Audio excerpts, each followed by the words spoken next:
Técnicas de aprendizaje rápido, módulo 13. Al principio de este seminario hablamos de la potencialidad humana y de cómo la persona media utiliza menos del 10% de su capacidad, de cómo, a la muerte de Albert Einstein, su cerebro fue estudiado en la Universidad Cornell, averiguándose que en toda su vida jamás utilizó más del 15% de su capacidad mental. Uno de los grandes genios de nuestro siglo. ¿Qué significa esto? La capacidad mental. Pues significa la capacidad de utilizar nuestra habilidad para pensar. Significa la capacidad de activar las células del cerebro, lo que se conoce como el neocórtex, o cerebro pensante del ser humano. Y una de las cosas que vamos a comentar en esta sesión es cómo puede utilizar su cerebro con mayor eficacia, y algunas de las cosas que se han hecho para ayudar a la gente a desarrollar y aprender técnicas de aprendizaje rápido. Lo que se llama aprendizaje por el cerebro completo, aprendizaje acelerado o superaprendizaje. Una de las cosas que sabemos es que la persona media utiliza poco más del 1 o el 2% de su capacidad de pensar, que no utilizamos el 10%, que si utilizáramos el 10% del cerebro podríamos lograr cualquier cosa que se pueda imaginar en este mundo. Nuestra intención en esta sesión es enseñarles cómo llegar a utilizar más. Conocemos algunas cosas sobre el cerebro. Sabemos algo con respecto a la inteligencia. Consiste en que la inteligencia no es cuestión de coeficientes. La inteligencia es un modo de actuar y un modo de pensar. Cuando estudiamos a la gente aparentemente muy inteligente, averiguamos una cosa. Averiguamos que no son mucho más inteligentes que usted o yo, pero que han desarrollado su inteligencia. Pongámoslo así, la inteligencia se desarrolla por medio del esfuerzo. La inteligencia se desarrolla del mismo modo que se desarrollan los músculos. Una persona con inteligencia respecto a un negocio o a una profesión, un abogado o un médico o un hombre de negocios, no es necesariamente una persona que nació con ese talento. Es una persona que lo ha desarrollado a lo largo de años y años de estudio y ejercicio. Así que considere a la inteligencia como un músculo. ¿Es maleable el coeficiente de inteligencia? El coeficiente de inteligencia, o los puntos de porcentaje, o la capacidad mental son maleables a lo ancho de una amplia gama. Recuerden que hemos hablado del caso de las expectativas positivas. El coeficiente de inteligencia de un estudiante aumentó en 25 puntos a lo largo de un año académico. Esto es algo muy corriente. Tenemos constancia de muchos casos en los que el coeficiente de inteligencia, en otras palabras, la capacidad total de pensar de un individuo, ha aumentado en 10, 20, 30 puntos de resultas de un modo especial de aprender o de un modo especial de estudiar, y hablaremos de algunas de estas ideas. Así que el coeficiente de inteligencia es maleable a lo ancho de una amplia gama. Se dice que uno es mucho más listo de lo que cree, uno es mucho más inteligente de lo que jamás se ha considerado. También sabemos que el coeficiente de inteligencia depende del autoconcepto. Hay muchas personas que han resultado ser muy inteligentes, pero que, puesto que se educaron en entornos negativos, se convencieron ya a una edad temprana de que no eran especialmente listos. Un caballero, al que animaron a dejar sus estudios en la escuela secundaria porque consideraban que era un fracaso escolar total, resultó tener un coeficiente de inteligencia de 175, cosa que averiguó cuando intentó enrolarse en el ejército. Tras dejar el ejército montó 6 negocios y llegó a hacerse multimillonario a los 28 años, porque le demostraron que era excepcionalmente inteligente y que el motivo por el que no atendía en la escuela no era falta de inteligencia, sino que se debía a que todo lo aprendía a la primera y que se aburría muchísimo. Hallarán que mucha gente es mucho más inteligente de lo que creen. Pero, como resultado de experiencias previas, su autoconcepto les hace funcionar a niveles muy inferiores a su inteligencia. Esto ocurre en casi todos los casos. Otro punto importante es que la capacidad de aprendizaje es maleable. La capacidad de aprendizaje. ¿Qué significa esto? Pues significa sencillamente que se la puede dar forma, se puede doblar. Es como un metal que se puede doblar y malear. La capacidad de aprendizaje es maleable en el sentido de que se puede aprender a aprender. Lo maravilloso es que los seres humanos somos criaturas hechas para aprender. Podemos aprender a aprender lo que queramos. Cuanto más se aprenda, mayor es, hemos averiguado, la capacidad de aprender. Esa capacidad de aprendizaje es como un músculo. Cuanto más se le estire, cuanto más se use, mayor será su capacidad. Cuantas más matemáticas se aprendan, más capacidad se tendrá para aprender historia. Cuanto más se estudie filosofía, más capacidad tendrá para aprender psicología. Su capacidad de aprendizaje se amplía según aprenda cualquier materia. Hay otro punto adicional importante en relación con el aprendizaje. Si quiere ganar más, tiene que aprender más. Si quiere ganar más, tiene que aprender más. Esta es una de las expresiones corrientes más importantes que jamás oirá. Vivimos en un mundo basado en el conocimiento. Su mundo externo de ingresos será un reflejo directo de la cantidad de conocimientos útiles que absorba. Si es como yo, probablemente será impaciente. Probablemente le gustaría saber cómo aprender más deprisa, de modo que pueda ganar más cantidad y más deprisa. Y de esto vamos a hablar. Por cierto, nuestro tercer punto consiste en que existe una relación directa entre la longevidad y el aprendizaje. Que observamos que cuanto más activa sea nuestra mente, más tiempo vivimos, que siempre que observen casos de personas que empiezan a volverse seniles tras cumplir los 60 años, verán un ejemplo de alguien que dejó de leer hace mucho y empezó a ver mucha televisión. Los jubilados estadounidenses ven un promedio de 7 horas de televisión al día, lo que consigue que sus mentes se vuelvan muy pasivas. El cerebro empieza a atrofiarse, sus reflejos, su inteligencia, su capacidad de reacción y de estar alerta a su entorno empieza a deteriorarse. Cuanto más tiempo dedique a aprender, cuanto más tiempo dedique a estudiar, más activo será mentalmente. Cuanta más energía tenga, cuanta más vitalidad, más sano será. De hecho, si estudian las vidas de hombres y mujeres creativos tales como Goethe, que empezó la segunda parte del Fausto a los 85 años, o Grandman Moses, que empezó a pintar a los 75 años y seguía pintando cuando cumplió los 100. Albert Schweitzer, con quien trabajé en África, seguía haciendo una jornada completa de trabajo a los 91 años, cuando la mayoría de las personas que habían crecido con él, si no todas, llevaban décadas en la tumba. Así que, aunque su única razón sea que quiere vivir siempre, ha de llegar a aprender de manera activa e inteligente. Debe desarrollar su capacidad de aprendizaje. Debe aprender a aprender. Hace unos años, en la década de los 50, un hombre llamado Georgi Lasonov inició unos experimentos que han tenido una gran influencia sobre nuestra manera de pensar en Occidente durante las 2 últimas décadas. Se ha escrito sobre su trabajo un libro importantísimo titulado Superaprendizaje, que comenta los resultados de sus experiencias. Lasonov empezó a estudiar el hecho de que la explosión de información era tal que ya nadie podía estar al día en su profesión. Que fuera cual fuera la profesión de cada uno, se escribían sobre ella decenas, centenares, incluso millares de artículos cada día. Que nadie podía absorber esta información, y empezó a preocuparse por la necesidad de elaborar un método para que la gente aprendiera más deprisa. A su sistema lo denominó aprendizaje acelerado. Nosotros lo llamamos aprendizaje rápido. Hay quienes lo llaman superaprendizaje, significa lo mismo. Quiere decir, ¿cómo se puede absorber más información más deprisa? Lo que averiguó Lasonov fue lo siguiente. Empezó como un pionero en la investigación de la utilización completa del cerebro. Averiguó que en realidad el cerebro se compone de 2 hemisferios, y que los 2 hemisferios del cerebro realizan distintas funciones, que la gente que mejor aprende es capaz de armonizar y de utilizar ambos hemisferios del cerebro. Si el hemisferio izquierdo es responsable de ciertas funciones, el derecho es responsable de otras. También averiguó que hay una masa de tejido que divide el cerebro y se llama cuerpo calloso, y que los niños, hasta los 5 o 6 años, aprenden a razón de unas 25 veces más de lo que aprenden los adultos. Y lo que pensó fue, ¿no sería posible volver a crear las condiciones que existen en la primera infancia que permiten que los niños aprendan a una velocidad fantástica en la vida adulta?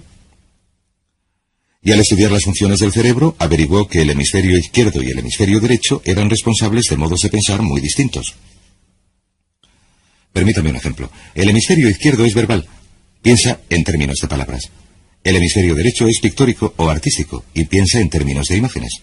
El hemisferio izquierdo es analítico, mientras que el derecho es holístico. Ve todos los hechos y todas las informaciones. Ve la imagen si lo prefieren. El hemisferio izquierdo es pragmático. Tiene los pies en el suelo. El hemisferio derecho es intuitivo y es el centro de la intuición y las sensaciones. El hemisferio izquierdo es concreto. Le gusta ver cosas que pueda contar, tocar, saborear y palpar. El izquierdo, quiero decir, el derecho, es abstracto. Es responsable del concepto abstracto, de los conceptos científicos, artísticos o filosóficos.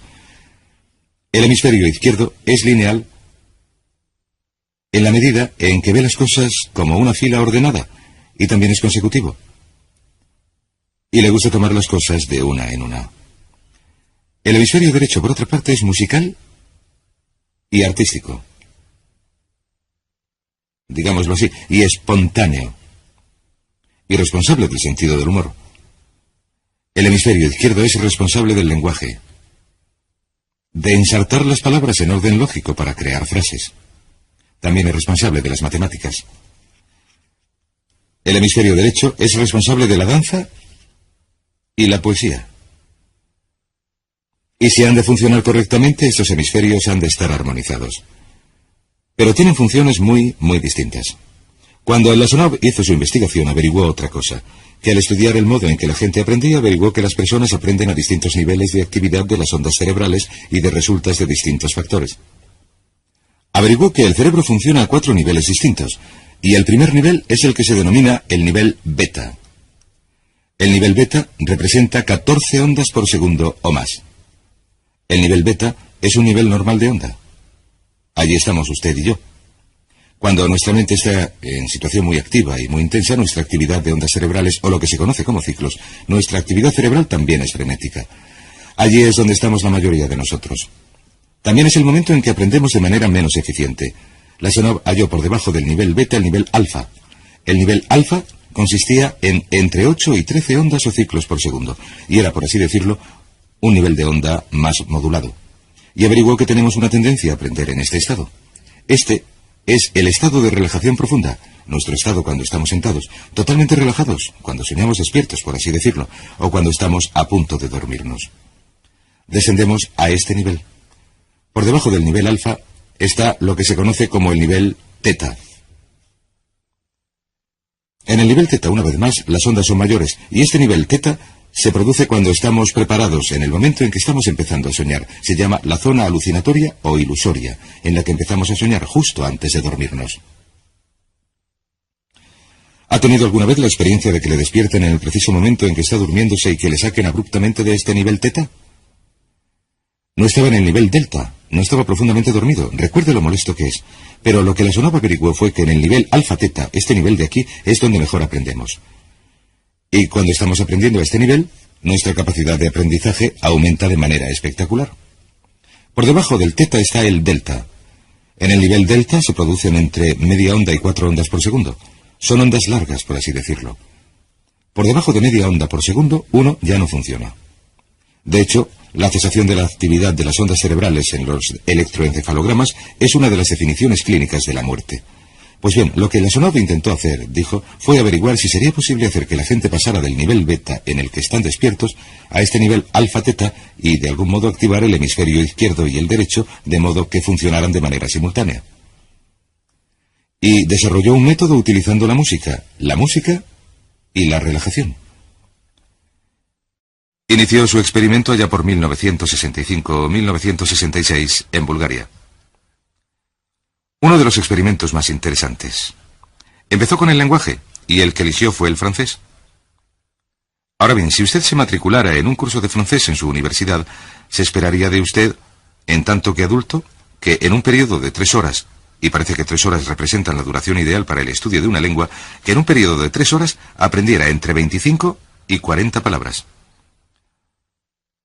Y se esperaría de usted que hasta el examen final, con el debido estudio y demás, tuviera un nivel de retención de alrededor del 80%, quizás menos.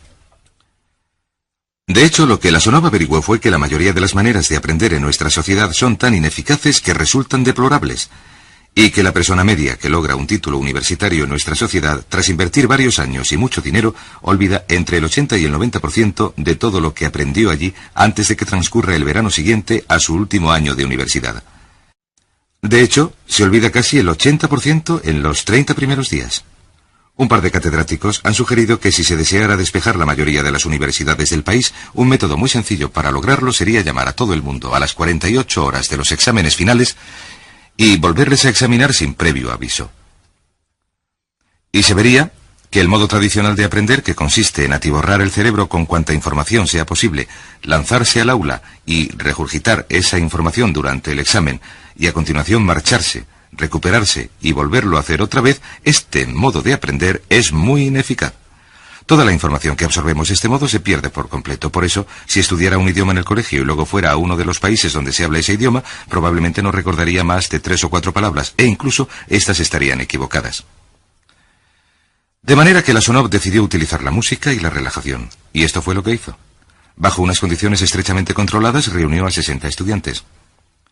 Había seleccionado a estos estudiantes de varios campos, y ninguno tenía conocimiento alguno del francés. Habían sido estrechamente controlados y seleccionados por personas que estaban en contra de este experimento. Todo estuvo rigurosamente controlado. En 1966 reunió a las 60 personas, sintiendo que tendría que aumentar enormemente el nivel medio de aprendizaje para lograr la autorización para el establecimiento de su Instituto de Sugestología. Posteriormente, se llegó a establecer en Bulgaria el Instituto de Sugestología. Lo que hizo fue reunir a estas 60 personas. Su meta era conseguir que llegaran a aprender 150 palabras por sesión. 150 palabras por sesión con un mayor nivel de retención. Lo que hicieron fue reunirlos, poner música suave, bajar la luz y leerles palabras de unas fichas donde aparecía el francés por un lado y el búlgaro por el otro.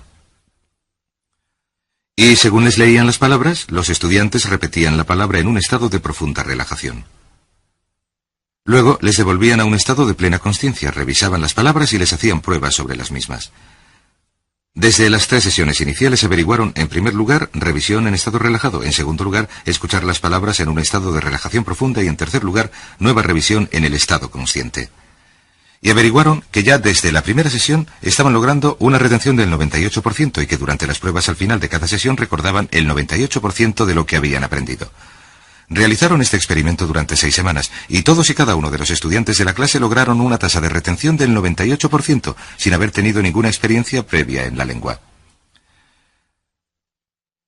Antes de terminar este experimento, en 1966 pidió más voluntarios y se presentaron otros 15. 15 de estos estudiantes se presentaron voluntarios. Les preguntó, ¿sería posible aprender 500 palabras en un día? Pues bien, vinieron un sábado y trabajaron todo el día, ya que nadie en la historia escrita ha aprendido 500 palabras en un día, y al final del día los resultados dieron un 98% de retención en 500 palabras. Un punto interesante es que muchas de estas personas padecían trastornos nerviosos. De hecho, los nombres del 40% estaban en los ficheros de psicólogos y psiquiatras. Después del periodo de 6 semanas de aprendizaje aprendiendo 150 palabras al día, casi todos se encontraban perfectamente bien. No se producía tensión alguna en este tipo de aprendizaje. Era muy relajante. Averiguaron que a los estudiantes les despejaba la mente y que se sentían muy bien después, en contraste con nuestro método de aprendizaje actual que produce tantas tensiones y es tan competitivo. Averiguaron que, tras aprender estas 500 palabras, al final del día todo el mundo se sentía estupendamente. Nada de tensión, nada de fatiga, nada de nada. Pues bien, se dijo, veamos si es posible mejorar esto antes de que dé por terminado el experimento, y llamó a 12 de los estudiantes, los que mejor aprendían.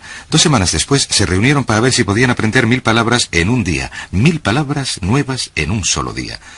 El resultado fue que al final del día fueron capaces de aprender las 1000 palabras y lograr un resultado del 98% en las pruebas. Es interesante comentar que algo después, unos 6 meses después, volvieron a llamar a 50 estudiantes para ver qué porcentaje de la lengua habían retenido. No habían tenido la oportunidad de leer en francés ni de hablarlo, pero los resultados arrojaron un 69% de retención sin revisión alguna. Con una revisión, la retención total ascendió al 98%. En otras palabras, este método de música con relajación, situándose en un nivel alfa-teta y activando ambos hemisferios cerebrales, había producido un espectacular aumento en la capacidad de aprendizaje.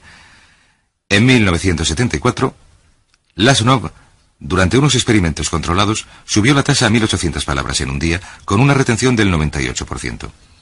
En 1979, en un experimento especial con estudiantes seleccionados, Lasonov logró aumentar la tasa a 3000 palabras en un día, esto es, activando el cerebro y manteniendo un 98% de retención. Es fenomenal, es casi increíble, pero lo que Lasonov ha averiguado es que la capacidad de aprendizaje del cerebro es infinita, la capacidad que el cerebro tiene para aprender y para absorber información. Por ejemplo, si usted habla correctamente, usa entre unas 1200 y unas 2000 palabras durante su vida normal. Lo único que necesita son 2000 palabras para tener una fluidez funcional en cualquier lengua. La persona media utiliza menos de 1200 palabras. De hecho, algunas personas, sobre todo en la parte inferior de la escala cultural, utilizan a veces menos de 500 palabras. 2000 palabras le permitirán leer cualquier periódico, cualquier revista, oír la radio, ver cualquier programa de televisión, salvo que sea de índole técnica. Lo que Lasonov demostró fue que es posible que una persona aprenda una lengua al día, permanentemente. Ahora bien, esta tecnología de aprendizaje está empezando a modificar nuestro modo de aprender. Está empezando a revolucionar nuestra comprensión del lenguaje. Lasonov también ha desarrollado muchas otras técnicas y conocimientos. Averiguó que la música clásica suave es parte esencial de este aprendizaje. que la música barroca, a compás de 60, reduce el ritmo cardíaco, reduce la actividad de las ondas cerebrales, de modo que el cuerpo y la mente se sincronizan con la música y hacen que la información entre de manera crítica. Que se pueden aprender materias técnicas, medicina, filosofía, psicología. Yo he seguido cursos de aprendizaje acelerado u óptimo para aprender estas metodologías, y lo que he averiguado es que se puede aprender, incluso sin la ciencia ni la tecnología, se pueden aprender cosas muy deprisa, siempre que se sigan 2 o 3 pasos. He aquí las claves para acelerar su modo de aprender. Número 1. Defina lo que quiere y necesita aprender para convertirse en una persona más eficaz y próspera. No se puede aprender algo que no interese. No se puede aprender algo que no mantenga la atención. No se pueden aprender cosas aburridas. Asegúrese de que lo que está estudiando es importante para usted. El primer paso es definirlo, y cuando empiece a estudiar, defina su objetivo. ¿Por qué está estudiando este tema? Piénselo, lea, estúdielo, y estudie solo con un objetivo en mente. Recuerde, tiene que tener una meta. Número 2. Debe tener un fuerte deseo de aprender. Debe tener un deseo. En otras palabras, no puede aprender solo porque alguien quiere que usted aprenda. Número 3. Estudie siempre al son de música clásica. Música clásica suave, sin palabras. Música clásica, suave de cualquier tipo, especialmente la música del periodo clásico de Mozart, Bach, Dvorak, Beethoven o Stravinsky, por ejemplo. Estos compositores compusieron su música con un compás clásico de 60. Y si juega con la música clásica o incluso con sonidos ambientales, el sonido de las olas del mar, lo que se conoce como música blanca, lo tendrá como fondo. Esta música relaja el cerebro, abre los hemisferios izquierdo y derecho y permite que la información penetre a través del hemisferio izquierdo y se interiorice en el hemisferio derecho, que es donde se almacena en el centro de la memoria. De modo que lo que pretende lograr de la música es la relajación del cuerpo calloso. Relajar el cerebro de modo que la información pueda fluir a través del hemisferio izquierdo y penetrar en el derecho. Un cuarto punto clave es la repetición espacial. La repetición espacial es importante. Hay quien pregunta, ¿cómo puede ser que yo dirija un seminario como este que dura todo el día, sin apuntes, y a veces día tras día de seminario sin apuntes? ¿Debo tener una memoria privilegiada? Pues no tengo buena memoria. Lo que sucede es que estudio sin cesar y utilizo la repetición espacial y reviso una y otra vez. Por cierto, también hay otra cosa. Se trata de que cuanto más se aprenda, más se aprende. Cuando empiece a estudiar, recuerde que hay que practicar para aprender a aprender. Hay que practicar. Cuanto más se practique para aprender a aprender, más probable es que se aprenda. Los primeros días que dedique a estudiar una materia nueva le exigirán un tremendo esfuerzo. He aquí otro punto importante, la variedad. La variedad de estímulos es esencial. Los distintos modos en que se estimula la mente, distintas revistas, obras de teatro, la exposición a distintas conversaciones, distintos temas, etc. Bombardee su mente continuamente con estímulos que supongan un reto para su mente y hallará que desarrolla la capacidad de aprender y recordar más. Y número 7. Recuerde lo que se denomina el periodo de atención. El momento en que más se aprende se produce al inicio de un periodo de estudio y al final de ese periodo. ¿Qué nos indica esto? Nos indica que en lugar de estudiar o leer durante un periodo de tiempo prolongado, digamos 2 o 3 horas, lo que hay que hacer es dividirlo y descansar varias veces, de modo que se produzcan una serie de pausas.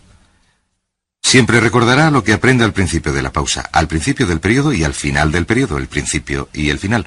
Cuantas más pausas haga, cuanta más variedad pueda introducir en su estudio, más deprisa aprenderá. La clave es recordar lo siguiente. Todo lo que usted es o será es el resultado de la información que introduzca en su mente, la información práctica, útil, que absorba y emplee para producir algún tipo de mejora en el mundo que le rodea. Si quiere ganar más, tiene que aprender más. Si quiere ser más feliz, tiene que aprender más. Si quiere desarrollar su capacidad plena en tanto que ser humano, tiene que aprender más. Esto quiere decir, lea, estudie y aprenda a aprender. Si lo hace, le sorprenderá la cantidad de potencialidad mental que puede liberar.